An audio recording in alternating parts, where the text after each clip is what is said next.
Welcome friends to our channel CA dreams. तो आज से हम जीएसटी का लेक्चर स्टार्ट कर रहे हैं जो कि मई 21 नवंबर 21 के स्टूडेंट्स को टारगेट करके बनाया जा रहा है। आज हम स्टार्ट कर रहे हैं chapter 1 GST in India and introduction. तो हमारा जो सोर्स मटेरियल है वो आईसीआई का है, बट ये जो लेक्चर है वो सीए, सीएस, सीएमए और बीकॉम के स्टूडेंट्स भी देख सकते हैं। और ये मटेरियल 31/10/2020 तक अपडेटेड है और बाकी का जो भी अपडेशन है वो आरटीपी में आएगा, तो हम आरटीपी रेफर करवाएंगे आपको जब आरटीपी रिलीज़ करेगी आईसीआई। तो अभी हम लोग देखते हैं इस चैप्टर में हम लोग कैसे प्रोसीड करने वाले हैं, क्या है इस चैप्टर का ओवरव्यू। इस चैप्टर का ओवरव्यू में हम सबसे पहले देखेंगे डायरेक्ट टैक्स, इनडायरेक्ट टैक्स क्या होता है, फीचर क्या होता है इनडायरेक्ट टैक्स का। चूंकि हम इनडायरेक्ट टैक्स पढ़ रहे हैं, जीएसटी पढ़ रहे हैं, तो उसी का ही फीचर देखेंगे, डायरेक्ट टैक्स का नहीं देखेंगे, वो टैक्सेशन वाले टीचर आपको बताएंगे। फिर आप देखेंगे जेनेसिस क्या है, कंसेप्ट क्या है जीएसटी का, नीड क्या था, ऐसा क्या ज़रूरत पड़ गया यार, ऐसा क्या क्राइसिस आ गया इंडिया में कि हमें पुराना सिस्टम हटा के जीएसटी लाना ही पड़ा, मतलब क्या तकलीफ था ऐसा, वो हम देखेंगे तकलीफ को यहाँ पे। फ्रेमवर्क क्या है, जीएसटी आया तो फिर जीएसटी आने के बाद बेनिफिट क्या हुआ, मतलब कुछ अरे ज़बरदस्ती ले आए या कोई फ़ायदा भी हुआ या नहीं हुआ, वो भी तो देखना होगा ना हमें कि ज़रूरत थी लेकिन फिर उसका बेनिफिट नहीं हुआ, तो बेनिफिट भी देखेंगे। तो ये बेसिकली यहाँ पे हम जीएसटी की अच्छी अच्छी बड़ी बड़ी बातें करेंगे। फिर हम देखेंगे कॉन्स्टिट्यूशनल प्रोविज़न। कॉन्स्टिट्यूशनल प्रोविज़न में क्या है कि सोर्स पता चलता है कि ये अपने को जो जीएसटी लगाने का पावर है वो कहाँ से आया, वो हमें कॉन्स्टिट्यूशन से पावर मिलता है। तो कॉन्स्टिट्यूशनल प्रोविजंस भी देखेंगे जो कि बहुत बेसिक यहाँ पे दिया हुआ है, इतना डीप में नहीं गया है, सी इंस्टीट्यूट इतना डीप में नहीं गई है इस चीज़ को लेके, बट काफ़ी डीप में भी है, लेकिन ये ऊपर ऊपर से, तो हम लोग ऊपर ऊपर से डिस्कशन करेंगे कॉन्स्टिट्यूशनल प्रोविजंस को, जो कि शायद आपके एग्जाम्स में इतना ये वेटेज नहीं रख रहा है, लेकिन फिर भी आपको पता होना चाहिए। ये आपका स्मार्टनेस शो करेगा इन फ्यूचर में कि आपको कितना पता है ये ड्राइव कहाँ से हुआ है, तो आप इसको मिस नहीं कर सकते हैं, ठीक है। तो ये बैकग्राउंड देखते हैं, तो मटेरियल स्टार्ट होता है। बैकग्राउंड के में यही बोल रहा है, देखो यहाँ पे कि बेसिकली जो हमारा प्राइमरी रिस्पॉन्सिबिलिटी है गवर्नमेंट का, वो डेवलपमेंट नीड को देखना है इंडिया का, और वो कैसे देखेगा, पब्लिक एक्सपेंडिचर के थ्रू देखेगा। क्योंकि हम लोग का इंडिया डेवलपिंग कंट्री है, डेवलपिंग इकनॉमी है, तो अपने को क्या वेलफेयर स्टेट है, तो हमारे पास रिसोर्स बहुत लिमिटेड होगा और हमको उसी में से ही सारा काम करना है।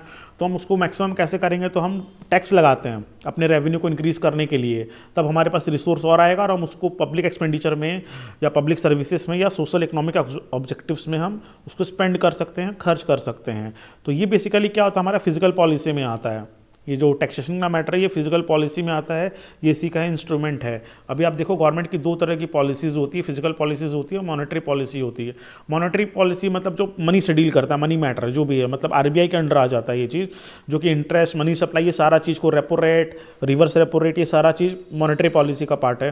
फिजिकल पॉलिसी में क्या होता है, टैक्सेशन का मैटर होता है, स्पेंडिंग का मैटर होता है। टैक्सेशन में आपका डीटी भी आ जाएगा, डीटी भी आ जाएगा, स्पेंडिंग हो गया, पब्लिक डेप्ट हो गया, डेप्ट फाइनेंसिंग हो गया। तो बेसिकली गवर्नमेंट देखता है मिनिस्ट्री ऑफ फाइनेंस, ठीक है। ये उनका पार्ट है फिजिकल पॉलिसी। तो बैकग्राउंड में यही है, बेसिकली यही बोलना चाह रहा है। अभी देखिए आप सोशल इकोनॉमिक ऑब्जेक्टिव क्या होता है आपका, जैसे डिफेंस का खर्चा हो गया, एजुकेशन में आपका सर्व शिक्षा अभियान हो गया, हेल्थ केयर में आयुष्मान भारत हो गया, रोड हो गया, डैम हो गया, इस तरह का जो भी स्कीम्स है ना, वो सोशल इकोनॉमिक ऑब्जेक्टिव्स में आते हैं। लाइक आपका SC ST के ऊपर में स्पेशल इन लोग कुछ स्कीम्स है, सर्विसेज हैं, वो सारा आपका सोशल इकोनॉमिक ऑब्जेक्टिव में आ जाता है। तो बेसिकली ये जीएसटी और जितना भी टैक्सेशन इम्पोज हो रहा है ना, ये पब्लिक एक्सपेंडिचर में ही खर्च हो रहा है। और यहाँ वाट इस टैक्स में यही बता रहा है कि आपका फोर्सफुली कंट्रीब्यूशन, ये का कोई वॉलेंटरी पेमेंट नहीं है गवर्नमेंट को, आप अपनी ड्यूटी से पे नहीं कर रहे हो इसको कि नहीं आप तो बहुत अच्छे सिटीजन हो और आपको देना है यार टैक्स गवर्नमेंट को, नहीं। ये गवर्नमेंट लेजिस्लेटिव प्रोसेस से लॉ इम्पोज कर रहा है और उस लॉ के अंडर आप ये टैक्स दे रहे हैं। अगर लॉ का वायलेशन कर रहे हैं तो फिर आपको पेनल्टी देना होगा तरह तरह का।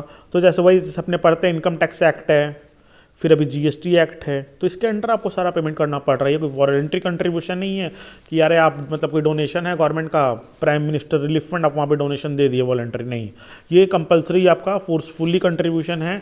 आप अगर सर्टन लिमिट्स को क्रॉस कर रहे हो तो आपको पे करना है। लाइक जैसे अगर आप देखो इनकम टैक्स तो 2.5 लाख का लिमिट है, उसके बाद आपको फाइल करना होता है अपना रिटर्न को।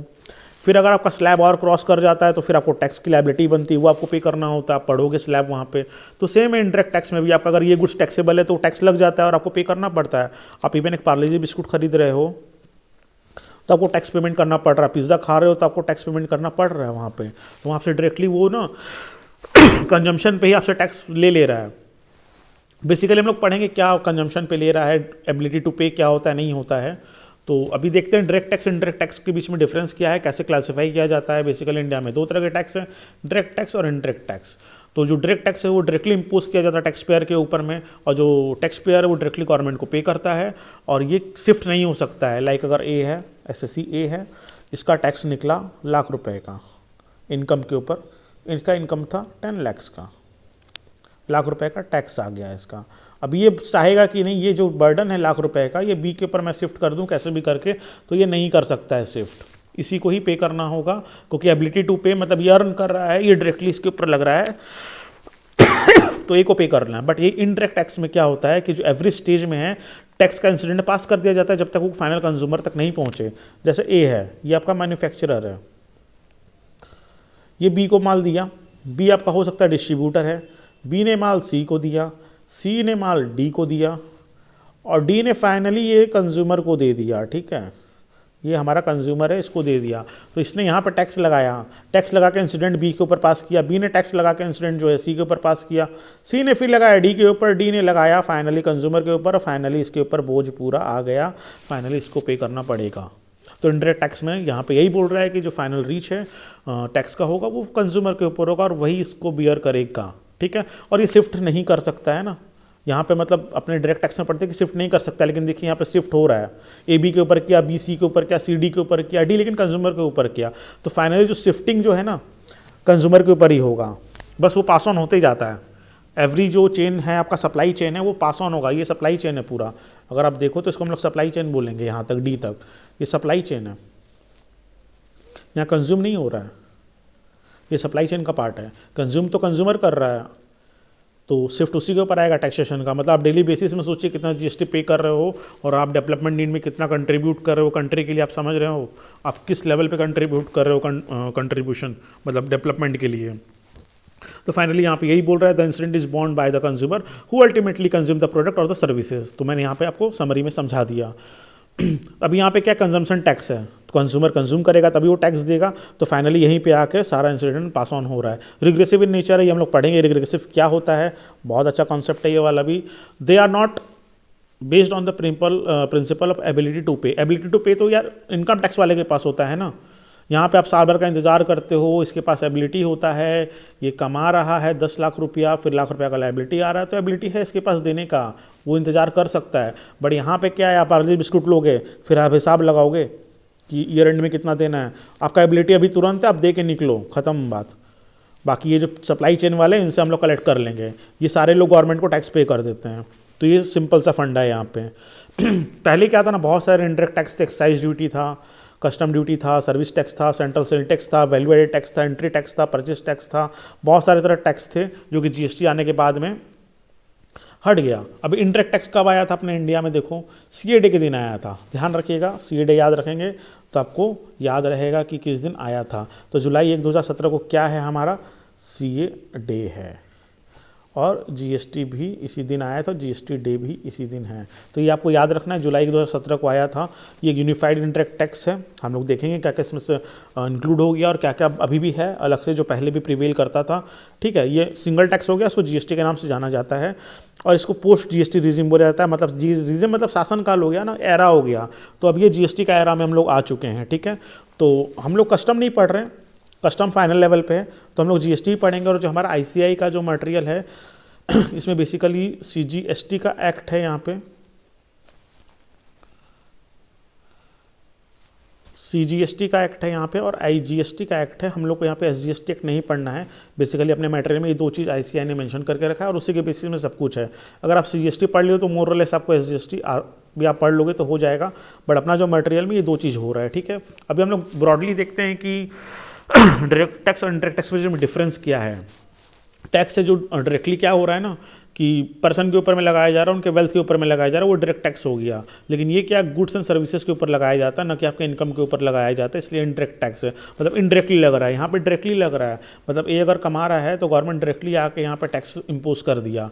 लेकिन इनडायरेक्ट टैक्स में क्या हो रहा है, गुड्स के ऊपर में लग रहा है ना, गुड्स एंड सर्विसेज, मतलब जो कंज्यूम करेगा उसके ऊपर लग रहा है, तो कंज्यूमर के पास वो डायरेक्टली कैसे ले सकता है, गवर्नमेंट सबके पास तो नहीं जा सकता है ना, तब तो इतना बड़ा पॉपुलेशन है वो कैसे सबसे कलेक्ट करेगा, तो वो सप्लाई चेन में लगा दिया है, तो वो इनडायरेक्टली आपसे चार्ज कर रहा है, तो इसलिए इनडायरेक्ट टैक्स हो गया। ठीक है, यहाँ पे क्या है, जो पे कर रहा है और जो टैक्स सफ़र कर रहा है वो सेम होगा, मतलब pair the tax and sufferer of the tax same है, क्योंकि यहाँ पे बर्डन शिफ्ट नहीं हो रहा है। मैंने वहाँ पे आपको एक्सप्लेन करके बताया था जस्ट अभी।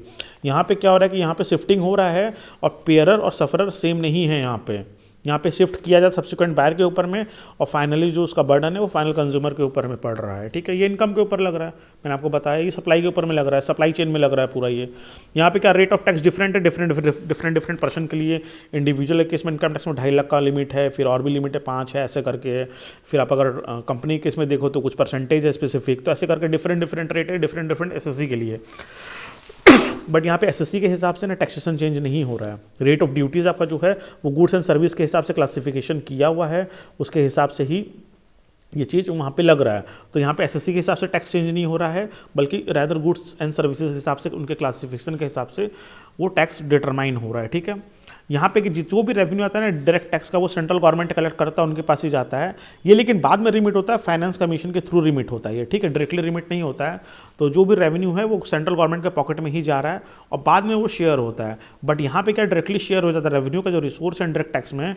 तो इसलिए ना इतना लड़ाई किस चीज़ का था भाई, CGST आया, SGST आया, पहले बात था एक ही आएगा, CGST रहेगा और central government same finance commission के थ्रू इसको बांट देगा स्टेट के बीच में। लेकिन स्टेट रेडी नहीं हुआ, क्योंकि यार अपना पॉकेट खर्चा खुद चाहिए ना। आप खुद अगर इंडिपेंडेंट हो गए, फाइनेंशियल एम्पावर हो गए, तो आपको हाथ नहीं फैलाना होगा। तो स्टेट गवर्नमेंट का वही कंसर्न था कि हम हाथ क्यों फैलाएं आपके सामने। तो इसीलिए ये फिर अलग अलग हुआ, CGST SGST एक्ट आया। तो ये जो SGST का पैसा है ये पूरा स्टेट गवर्नमेंट के पास चला जाता है और ये सेंट्रल गवर्नमेंट के पास जाता है। ठीक है, तो ये फाइनेंस कमीशन का कोई रोल नहीं है, डायरेक्टली चला जाता है। यहाँ पे प्रीवियस ईयर असेसमेंट ईयर का कॉन्सेप्ट है डायरेक्ट टैक्स में, मतलब ईयरली बेसिस में टैक्सेशन का जो भी है वो लगता है, बाकी आपको एडवांस टैक्स देना पड़ता है as per rule and regulation. But यहाँ पे कोई प्रीवियस ईयर असेसमेंट का कोई कॉन्सेप्ट नहीं है। यहाँ कलेक्शन कब होगा, जब सर्विस और गुड्स जो भी रेंडर कर रहे हो, जो सप्लाई चेन में आ गया तभी इंसिडेंट ऑकर हो गया, और बाकी जो शिफ्ट होना है बर्डन वो हो जाएगा। अब यहाँ पे डायरेक्ट टैक्स कौन देखता है, central board of direct taxes देखता है। एक स्पेसिफिक डिपार्टमेंट ऑफ रेवेन्यू है मिनिस्टर ऑफ फाइनेंस के अंडर में, उसके अंडर में ये बोर्ड आता है। तो डायरेक्ट टैक्स वाला जो बोर्ड है वो डायरेक्ट टैक्स को देखता है, और जो इनडायरेक्ट टैक्स है वो central board of indirect tax and custom वाले देखते हैं। मतलब जो ये जो CBIC है ना, ये आपका GST भी देखता है और ये आपका कस्टम भी देखता है, लेकिन ये इनकम टैक्स नहीं देखता है, ये आपको ध्यान रखना है। इनकम टैक्स आपका देखता है CBDT वाला, लेकिन दोनों आते हैं डिपार्टमेंट ऑफ रेवेन्यू के अंडर में ही, क्योंकि रेवेन्यू डिपार्टमेंट का एक काम है, उसको 2 विंग में बांट दिया गया, ये आपको ध्यान रखना है। फिर आपका इनकम टैक्स प्रोग्रेसिव है, मतलब आपका जैसे इनकम बढ़ते जाएगा आपका टैक्सेशन बढ़ते जाएगा। 2.5 लाख में आपका नील होता है, 5 लाख में पकड़िए 10,000 होता है अप्रॉक्स, 10 लाख में चल जाएंगे तो 30,000 होगा जो भी है। तो यहाँ देखिए आपका इनकम इंक्रीज़ किया, टैक्सेशन इंक्रीज़ किया, इनकम इंक्रीज़ किया, टैक्सेशन इंक्रीज़ किया। रिग्रेसिव नेचर में क्या होता है, रिग्रेसिव मतलब कम नहीं होता है, ये रिच एंड पुअर के बीच के रिलेशन को यहाँ बता रहा है। मतलब जो परसेंटेज होता है ना खर्च करने का, रीच के इनकम होता है सपोज रीच का 10 लाख, वो 10 लाख रुपया महीना कमा रहा है और GST में स्पेंड किया वो लाख रुपए जैसा। तो आप परसेंटेज देखो 10% हो रहा है सिर्फ यहाँ पे। और यहाँ पे आप एक नॉर्मल आदमी को देखो जो सैलरीड है, जो 50,000 कमा रहा है, ठीक है, और वो पता चल रहा है GST में ही वो 20,000 दे दिया है। तो आप परसेंटेज देखो कितना हो रहा है निकाल के यहाँ पे, इससे हाई हो रहा है। तो ये रिग्रेसिव हो गया, मतलब जितने जो पुअर है ना उनके ऊपर में ज़्यादा बर्डन आ रहा है। तो इसे आपको ध्यान रखना है। यहाँ पे यही लिख रहा है, दिस में further increase the income disparities between rich and poor. यार जो रिच पर्सन है ना उसको कोई फर्क नहीं पड़ने वाला, ये 10% लाख रुपया चला गया, बट इसका सोचो 20,000 चला गया बेचारे जो पुअर पर्सन है, तो इसका क्या होगा बेचारा का। तो ये रिग्रेसिव होता है इनडायरेक्ट टैक्स, मतलब आप डेली बेसिस में पे कर रहे हो, कुछ भी कर रहे हो। अभी कुछ और इंपॉर्टेंट कॉन्सेप्ट्स है वो भी हम डिस्कस कर लेते हैं। अभी देखिए यहाँ पे क्या होता है ना, टाइप ऑफ टैक्स। अभी प्रोग्रेसिव रिग्रेसिव मैंने बना रखा है यहाँ पे। प्रोपोर्शनल क्या होता है कि फ्लैट रेट होता है यहाँ पे, प्रोपोर्शनल में फ्लैट रेट होगा डायरेक्ट टैक्स में। मतलब है आप रिच हैं पुअर हैं जो भी हैं, आपको 10% टैक्स ही देना है जो भी है। तो ये प्रोपोर्शनल हो गया। प्रोग्रेसिव मतलब क्या हो गया, 5%, 20%, 30% of income tax slab depending on your income. मतलब रिचर क्या होता है वो बड़ा बहुत ज़्यादा टैक्स देता है, डायरेक्ट टैक्स प्रोग्रेसिव है। अभी जो आप बोल रहे थे ना जो टैक्स प्रोग्रेसिव का मतलब ऑपोजिट क्या होता है, ये देखिए डिग्रेसिव टैक्स है, मतलब ये कमते जाता है, आपका इनकम बढ़ेगा तो ये आपका हो जाएगा, ठीक है। अभी आप रिग्रेसिव में देखिए 18% of GST on biscuit worth rupees 118 रुपया paid as indirect tax when Mukesh Ambani buy 1 packet and a poor man buy 1 packet, greater proportion of poor man income is gone in taxes. मतलब यार पुअर मैन कितना ही कमा रहा है, as a percentage देखिए तो बहुत ज़्यादा कंट्रीब्यूट कर दे रहा है वहाँ पे। और उसके पास पैसा नहीं बच रहा है फिर, तो ये रिग्रेसिव हो गया, तो उसके ऊपर में बर्डन बेसी हो रहा है। तो ये इनकम जो पुअर और उनके बीच का जो डिस्पैरिटी है उसको ये बढ़ाएगा इन फ्यूचर में। अभी क्या है कि जो हम लोग इंसिडेंट पढ़े यहाँ पे ना, ये देखिए ये वाला पॉइंट पेयर वाला, इसको मैंने यहाँ पे आपको दिखा रखा है, देखिए चार्ट में है, टेबल फॉर्म में मैंने कर रखा है। Incident of tax, direct tax जो होता है, point where government collect tax income tax SSC से होता है। इम्पैक्ट क्या हुआ, इनकम टैक्स एसएससी को ही डायरेक्टली देना है और किसी को नहीं जाएगा, तो सेम पर्सन को होगा। लेकिन इनडायरेक्ट टैक्स में क्या होगा, शॉपकीपर हो गया, आपका रिटेलर हो गया, मैन्युफैक्चरर हो गया, या जो भी सप्लाई चेन में आ जाएगा वो सब यहाँ पे आ जाते हैं, उनके ऊपर इंसिडेंट आता है। लेकिन जो इम्पैक्ट है ना वो कस्टमर के ऊपर आएगा, सर जी कस्टमर के ऊपर आएगा। पार्ले जी बनाने वाली कंपनी ने पार्ले जी बना दिया, सप्लाई चेन में आ गया, सप्लाई चेन में बहुत लोग इंक्लूड हो गए, ABCD करके जो भी इंक्लूड होने थे, बाकी कंज्यूमर के पास आ गया, तो भाई साहब कंज्यूमर ही पे कर रहा है। आप पार्ले जी बिस्कुट में देखो वहाँ पे लिखा होता है इंक्लूसिव ऑफ टैक्सेस, तो अल्टीमेटली कौन बेयर कर रहा है, कस्टमर बेयर कर रहा है। तो इम्पैक्ट किसके ऊपर आएगा, कस्टमर के ऊपर आएगा। अभी आप देखिए कुछ मिसलेनियस टर्म है, आप वो देख लेते हैं हम लोग। तो एक टैक्स होता है ना, डायरेक्टली परसेंटेज पे लगता है, ठीक है ना, उसको एड वैलोरम टैक्स बोलते हैं, मतलब मूल्य के ऊपर में लगता है, वैल्यू के ऊपर में लगता है, tax based on the value of something. Suppose यहाँ पे 35 रुपये कस्टम ड्यूटी ऑन इम्पोर्ट है, तो जो उसका प्राइस अगर 100 रुपये है तो 35 रुपये टैक्स देना है। ये बहुत ईजी होता है, मतलब आपका वैल्यू के ऊपर लग रहा है, सिंपल सा बात यही है, ये वैल्यू के ऊपर ही टैक्स लग रहा है, वैल्यू पे, ठीक है।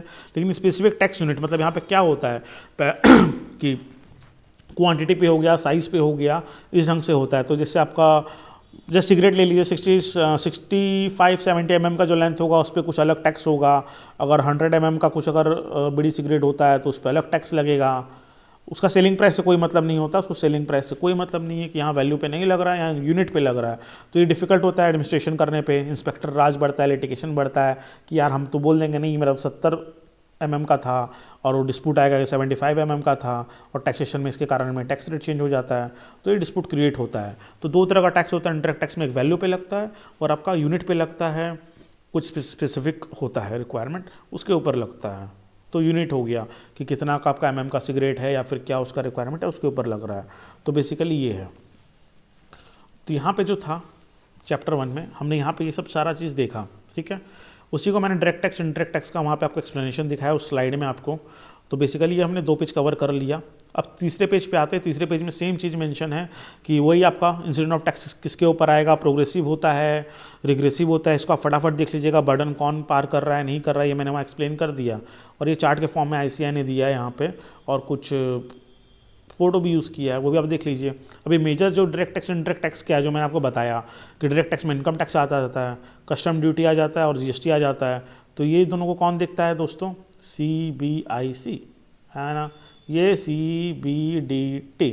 ऐसे आपको ना रेफरेंस में यूज़ करते रहना है अपने स्टडी में कि जो पढ़ा है उसको कैसे आप अप्लाई कर रहे हैं, कहाँ पे अप्लाई कर रहे हैं रिवीजन के टाइम पे, तो आपको याद रहेगा। अभी फीचर क्या है इंडायरेक्ट टैक्स का, फीचर्स देखिए।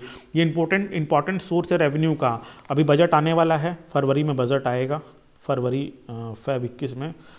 आप उसको क्लोजली वॉच कीजिएगा और देखिएगा कि इनकम टैक्स, कॉर्पोरेशन टैक्स और GST में कितना कलेक्शन किया है गवर्नमेंट, पता चलेगा। 50% कंट्रीब्यूट कर रहा है tax revenue central government state government का। तो ये बहुत इंपॉर्टेंट सोर्स है। इसलिए स्टेट गवर्नमेंट लड़ाई कर रहा था कि हमें पावर चाहिए। ये गिव अवे नहीं किए हैं कि गुड्स के ऊपर में पूरा का पूरा टैक्सेशन पावर सेंट्रल गवर्नमेंट के पास होना चाहिए, बल्कि ये सेंट्रल गवर्नमेंट से पावर लिए हैं सर्विसेज में भी टैक्स लगाने का। सर्विसेज में पहले एक्सक्लूसिव पावर सेंट्रल गवर्नमेंट का था, बट अब यहाँ पे स्टेट गवर्नमेंट भी लगा सकते हैं। तो ये बहुत इंपॉर्टेंट सोर्स है रेवेन्यू का। Tax on commodity and services, ये हमने आपको पता है, और नहीं पता है तो आप जानिए कि जो सप्लाई हो रहा है, मैन्युफैक्चरिंग हो रहा है, इंपोर्ट एक्सपोर्ट हो रहा है, वो कमोडिटी टैक्सेशन में जो सप्लाई ऑफ सर्विसेज में लग रहा है। तो ये भी एक फीचर है इंडायरेक्ट टैक्स का। शिफ्टिंग ऑफ बर्डन तो हमने बता दिया आपको कि सप्लाई चेन से रिकवर होते जाता है और बाकी वो जो कंज्यूमर है उसको देना है। अभी no perception of direct pinch, मतलब अगर आप डायरेक्ट टैक्स दे रहे हैं ना, तो ईयर एंड में आके आपके पॉकेट से जब लाख रुपए निकल रहा है सपोज टैक्स का, या 10,000 निकल रहा है, तो आपको एहसास होगा यार कितना टैक्स जा रहा है मेरे पॉकेट से। और अब डेली बेसिस में ना 5 रुपये का बिस्कुट खा रहे हो, स्नैक्स खा रहे हो, और वहीं पे आपका टैक्स लग जा रहा है उसी में, आपको पता नहीं चल रहा, आपको फील नहीं हो रहा कि आप पे कर रहे हो टैक्स समहाउ, लेकिन somehow you are paying the tax. तो वो आपको डायरेक्टली नहीं होता है, नमक का स्वाद नहीं मिल रहा है वहाँ पे। नमक का स्वाद तो डायरेक्ट टैक्स में ही मिलता है पेमेंट करते समय, इनडायरेक्ट टैक्स करते समय नहीं मिलता है। तो अब जब भी आप कुछ भी स्पेंड करें मनी को, तो ज़रूर बिल देखें, GST देखें और देखें आप कितना कंट्रीब्यूट कर रहे हैं, आपको बहुत प्राउड फील होगा। अभी क्या फील होगा मुझे नहीं पता, है ना, लेकिन आपको लगेगा कि हाँ बहुत ज़्यादा टैक्स दे रहे हो आप। तो ये मत सोचना कि आप टैक्स नहीं दे रहे हो। अभी क्या है, tax impose on commodity and services cause an all around price pressure. In the other word, indirect taxation directly affects the price of commodity and services, lead to inflation trend, inflationary trend. तो ये क्या है भैया, directly अभी अगर मेरा GST का rate हम चेंज कर देते हैं, 5% है, इसको हम कर देते हैं 12%, तो इन्फ्लेशन ही ना हो गया भाई। अभी हमको 105 रुपये में मिल रहा था गुड्स, 100 रुपये प्राइस, 5% टैक्स, 105 रुपया। अब हमको उसी का 112 देना है, तो मेरे पॉकेट से तो चला गया 7 रुपये बेसी एक्सेस। तो ये क्या इन्फ्लेशन है। वाइडर टैक्स बेस मतलब यहाँ पे सब कवर हो जा रहा है। एक छोटा से छोटा गरीब से गरीब आदमी भी खरीद के खा रहा है पैकेट गुड्स, जो भी गुड्स खा रहा है, कुछ भी ले रहा है, इसमें टैक्सेशन लगा हुआ, उसको टैक्स पे करना है। तो यहाँ पे ना गवर्नमेंट को डायरेक्टली ये जो पॉपुलेशन है ना, इतना सारा जो पॉपुलेशन है, डायरेक्टली टैक्स नहीं लगा रहा है, इनडायरेक्टली लगा रहा है, सप्लाई चेन के थ्रू लगा रहा है इन लोग के ऊपर में, और वाइडर टैक्स बेस कर लिया है। मतलब यहाँ पे 1% भी टैक्सेशन चेंज हो जाता है ना इनडायरेक्ट टैक्स में, या पॉइंट में भी चेंज हो जाएगा, 0.5, 0.2, सोचो कितना कलेक्शन बढ़ जाता है गवर्नमेंट का। तो ये वाइडर टैक्स बेस है, बहुत इजी है। अगर आप गवर्नमेंट को टैक्सेशन बढ़ाना होता है तो इनडायरेक्ट टैक्सेशन को छेड़ो, थोड़े से परसेंटेज के साथ, माइनर परसेंटेज के साथ अच्छा खासा कलेक्शंस आता है। सोशल वेलफेयर को प्रमोट करता है भाई जीएसटी। अभी कैसे करता है, मतलब जो सिन गुड्स होते हैं ना और डीमेरिट गुड्स होते हैं, अल्कोहल जैसे, टोबैको जैसे, या फिर हाई प्राइस आइटम्स हो गए, गाड़ी वाड़ी, वहाँ पे बहुत ज़्यादा टैक्स लगता है। मतलब नॉर्मल आप सोच रहे हो 28% है, तो नहीं, 28% नहीं है, वहाँ बहुत ज़्यादा फलान ढिमकान टैक्स है। वो हम लोग पढ़ेंगे आगे जब सप्लाई का, टाइम ऑफ सप्लाई का चैप्टर से आएगा। ये बेसिक चैप्टर है, तो आपको बेसिक पता होना चाहिए। रिग्रेसिव इन नेचर मैंने आपको डिटेल में वहाँ बता दिया है, आप एक बार इसको रीड आउट कर लीजिएगा कि यहाँ पे क्या बोल रहा है, सेम है, जो वो फर्दर इंक्रीज करेगा disparity between rich and poor. और आपको इसका एग्जाम्पल्स भी मिल जाएगा बहुत सारा, तो आप एग्जाम्पल्स ज़रूर देखिएगा। अभी जेनेसिस क्या है भाई, कैसे आया इंडिया में, है ना। देखो मतलब अटल बिहारी वाजपेयी जी जो थे उस समय 2000 में प्राइम मिनिस्टर, उन्होंने ये समझिए कि कमेटी बनाया था, उन्होंने कमेटी बनाया था कि जीएसटी का मॉडल हमारा कैसा होना चाहिए। पहला यहाँ पे हुआ था। दूसरा क्या हुआ था, जो FRBM अपना है ना, physical responsibility and budget management, इन्होंने यार बोल दिया था कि स्ट्रांगली रिकमेंड कर दिया था कि जीएसटी आना ही चाहिए इंडिया में। फिर चिदम्बरम साहब ने 2006-07 में जीएसटी को लाने का बात किया था। 2010 में एस्पिरेशन हाई था, लेकिन बहुत सारा डेडलाइन मिस होते गया। फाइनली जब एनडीए गवर्नमेंट आया तो ये फिर पास हो गया 101 नंबर अमेंडमेंट के साथ में, ठीक है ना। अमेंडमेंट बहुत सारे आते रहते हैं। सोचिए कि हमारा ये 101 अमेंडमेंट है, ठीक है ना, और अमेंडमेंट पास करने में बहुत तकलीफ होता है पार्लियामेंट में, क्योंकि वहाँ पे आपको स्पेशल मेजोरिटी की ज़रूरत पड़ती है। प्लस कुछ अमेंडमेंट ऐसा होता है जहाँ पे आपको स्टेट का भी कंसेंट लेना होता है, 50% ऑफ स्टेट का भी कंसेंट लेना होता है साथ में, तब जाके वो अमेंडमेंट पास होता है। और जीएसटी उसी में से ही है। यहाँ पर आपको सबसे पहले स्पेशल मेजोरिटी लेना पड़ा था जीएसटी पास करने के लिए। मैं बताऊँगा जीएसटी के लिए क्यों पड़ा था ज़रूरत। स्पेशल मेजोरिटी मतलब 2/3 वोटिंग का रिक्वायरमेंट पड़ता है, प्लस स्टेट का रेटिफिकेशन भी चाहिए था, मतलब स्टेट का भी कंसेंट चाहिए था 50% स्टेट का, इसको इम्प्लीमेंट करने के लिए। तो उस समय जब ये आया था तो बेसिकली ये जो जीएसटी एक्ट है, आईजीएसटी एक्ट है, यूटी जीएसटी एक्ट है, जीएसटी कंपनसेशन वाला जो है, ये सारा बिल को प्रोड्यूस किया गया था पार्लियामेंट में। वो पास हुआ और प्रेसिडेंट ने असेंट कब दिया था, 12 अप्रैल को दिया था। और 1 जुलाई 2017 से जीएसटी इंप्लीमेंट हो गया था, सीएट डे के दिन। और ये भी इंपॉर्टेंट है, जब प्रेसिडेंट जब तक एसेंट नहीं दे देना तब तक बिल एक्ट में कन्वर्ट नहीं होता है, वो बिल रह जाता है। तो ये सारा बिल इंट्रोड्यूस हुआ।